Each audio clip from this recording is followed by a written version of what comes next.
సంవత్సరాల తరబడి ఎన్ని మందులు వాడినా మీ మోకాల నొప్పులు తగ్గట్లేదా? ప్రాణ పెయిన్ క్లినిక్ లో అత్యాధునిక చికిత్స.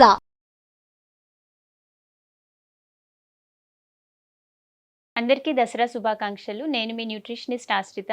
I'm a functional nutritionist, certified food and spirit practitioner. ఇవాళ రెండో రోజు సెలబ్రేట్ చేసుకుంటున్నాం కదా మనం.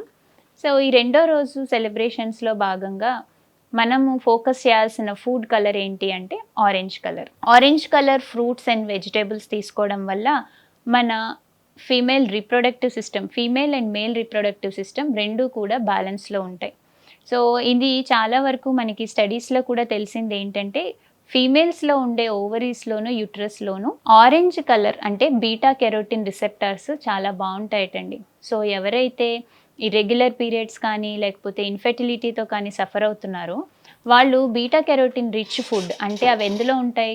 క్యారెట్స్లో ఉంటాయి, పపాయాలో ఉంటుంది, అలాగే మనకి బీటా కెరోటిన్ సంత్రా, ఆరెంజ్, వీటన్నిటిలో కూడా ఏదైనా ఆరెంజ్ కలర్ ఫ్రూట్స్లో మనకి బీటా కెరోటిన్ ఉంటుంది. వాటికి ఆ కలర్ రావడానికి రీజనే బీటా కెరోటిన్. సో ఇలాగా బీటా కెరోటిన్ రిచ్ ఫుడ్స్ తీసుకోవడం వల్ల మన రిప్రొడక్టివ్ హెల్త్ అన్నది బాగుంటుంది.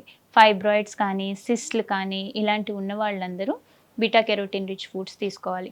ఆరెంజ్ ఫుడ్స్తో పాటు నట్స్ అండ్ సీడ్స్ కూడా మన రిప్రొడక్టివ్ హెల్త్ని హెల్తీగా ఉండేలా చూస్తాయి.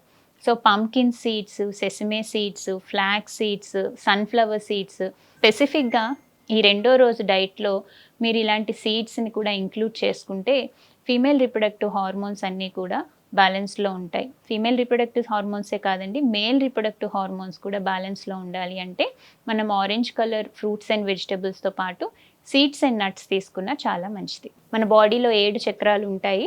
అందులో రెండో చక్రం ఏంటి అంటే స్వాదిష్టాన చక్ర. ఈ స్వాదిష్టాన చక్ర అన్నది మన ఎండోక్రైన్ గ్లాండ్స్కి కనెక్ట్ అయి ఉంటుంది. ఇది కనెక్ట్ అయ్యే ఎండోక్రైన్ గ్లాండ్స్ ఏంటి అంటే ఓవరీస్, యూట్రస్, టెస్టిస్, వీటన్నిటికీ కూడా ఈ చక్ర ఎనర్జీస్ అన్నవి కనెక్ట్ అయి ఉంటాయి. సో ఈ ఎనర్జీస్ ఎప్పుడు కూడా బ్యాలెన్స్డ్గా ఉండాలి. ఇవి బ్యాలెన్స్డ్గా ఉన్నప్పుడే ఆ హార్మోన్ రిలీజ్ అన్నది కరెక్ట్గా ఉంటుంది. అవి సరిగ్గా రిలీజ్ అయితేనే మిగిలిన ఫంక్షన్స్, బాడీలీ ఫంక్షన్స్ అన్నీ కూడా క్రమంగా జరుగుతాయి. సో ఇలా ఈ రెండో చక్ర కోసం మనం తీసుకోవాల్సిన ఆహారం ఏంటి అంటే orange colour fruits and vegetables, దాంతోపాటు నట్స్ అండ్ సీడ్స్. వీటితో పాటు ఇంకొక ముఖ్యమైన విషయం ఏంటి అంటే మనం తీసుకునే ఆయిల్స్. సో మంచి ఆయిల్స్ అంటే కోల్డ్ ప్రెస్డ్ ఆయిల్స్ తీసుకుంటే మన హార్మోనల్ సిస్టమ్ కూడా బ్యాలెన్స్డ్గా ఉంటుంది. So coconut oil, cold pressed sesame seed oil, extra virgin olive oil, ఇలాంటివన్నీ కూడా healthy oils. So healthy fats and oils ఉండడం వల్ల ఈ హార్మోనల్ హెల్త్ అంతా కూడా బ్యాలెన్స్డ్గా ఉంటుంది. ఎందుకంటే సాధారణంగా హార్మోన్స్ అన్నీ కూడా fat soluble. So proper fat medium ఉంటే మనకి హార్మోన్స్ బ్యాలెన్స్డ్గా ఉంటాయి. ఇంకోటి మన హార్మోన్స్ తయారయ్యేదన్నీ కూడా కొలెస్ట్రాల్ నుంచే తయారవుతాయి. సో మనం తీసుకునే కొలెస్ట్రాల్ హెల్దీ కొలెస్ట్రాల్ అయి ఉండాలి.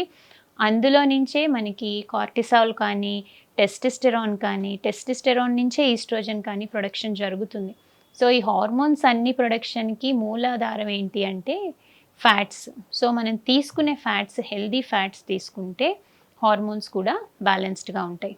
కాబట్టి రెండో రోజు అందరూ ఫోకస్ చేయాల్సింది దేని మీద అంటే orange colour fruits and vegetables, nuts and seeds and healthy oils.